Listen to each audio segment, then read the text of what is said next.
ଲଘୁଚାପ ଆଣିବ ଭୟଙ୍କର ବନ୍ୟା। ସେପଟେ ବାତ୍ୟା ନେଇ ବଢ଼ୁଛି ଭୟ। ପଶ୍ଚିମ म्यांमार ଅଞ୍ଚଳରେ ସୃଷ୍ଟି ହୋଇଥିବା ଘୂର୍ଣ୍ଣିବଳୟ ଆଜି ରାତି ସୁଦ୍ଧା ଉତ୍ତର ବଙ୍ଗୋପସାଗର ଓ ପାର୍ଶ୍ୱବର୍ତ୍ତୀ ଅଞ୍ଚଳରେ ଲଘୁଚାପ କ୍ଷେତ୍ରରେ ପରିଣତ ହେବ। ଏହାର ପରବର୍ତ୍ତୀ 24 ଘଣ୍ଟା ମଧ୍ୟରେ ଲଘୁଚାପ ଆହୁରି ଘନୀଭୂତ ହେବା ସହ ପଶ୍ଚିମ ଉତ୍ତର ପଶ୍ଚିମ ଦିଗରେ ଗତି କରିବ। ଏନେଇ ଓଡ଼ିଶାରେ ପ୍ରବଳରୁ ଅତି ପ୍ରବଳ ବର୍ଷା ଲାଗି ରହିବ। ବ୍ରାହ୍ମଣୀ ସୁବର୍ଣ୍ଣରେଖା ବୈତରଣୀ ନଦୀ ବିପଦ ସଂକେତ ନିକଟରେ ପ୍ରଭାବିତ ହେଉଥିବା ବେଳେ କୁଶଭଦ୍ରା ନଦୀ ଜଳସ୍ତର ସ୍ଥିର ରହିଛି। ସେହିଭଳି ଉପର ମୁଣ୍ଡରେ ପ୍ରବଳରୁ ଅତି ପ୍ରବଳ ବର୍ଷା ଲାଗି ରହିଥିବାରୁ ମହାନଦୀ ମଧ୍ୟଭାଗରେ ବନ୍ୟା ସୃଷ୍ଟି ହେବାର ଆଶଙ୍କା ଦେଖାଦେଇଛି। ତେବେ 24 ଘଣ୍ଟା ମଧ୍ୟରେ ହୀରାକୁଦର ଜଳସ୍ତର ପାଖାପାଖି 4 କିଲୋମିଟରକୁ ବୃଦ୍ଧି ପାଇଛି।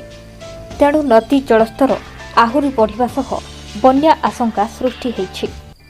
ହୀରାକୁଦରେ ଗତକାଲି 10ଟି ଗେଟ୍ ଖୋଲାଯାଇଥିବା ବେଳେ ଆଜି ମଧ୍ୟ ଆହୁରି 10ଟି ଗେଟ୍ ଖୋଲାଯାଇଛି। ହୀରାକୁଦ ନଦୀବନ୍ଧ କର୍ତ୍ତୃପକ୍ଷ କହିଛନ୍ତି ଯେ ଜଳଭଣ୍ଡାରକୁ ଜଳ ପ୍ରବେଶ ବୃଦ୍ଧି ପାଇଛି। ତେଣୁ ସ୍ଥିତି ସମ୍ପୂର୍ଣ୍ଣ ନିୟନ୍ତ୍ରଣରେ ରହିଛି।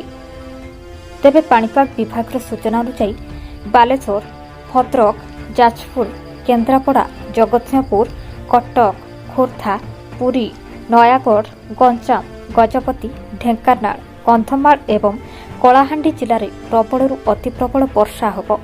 ଅନ୍ୟ ଜିଲ୍ଲାଗୁଡ଼ିକରେ ମଧ୍ୟ ପ୍ରବଳ ବର୍ଷା ହେବାର ସମ୍ଭାବନା ରହିଛି। Bureau report, RNTV Odia news.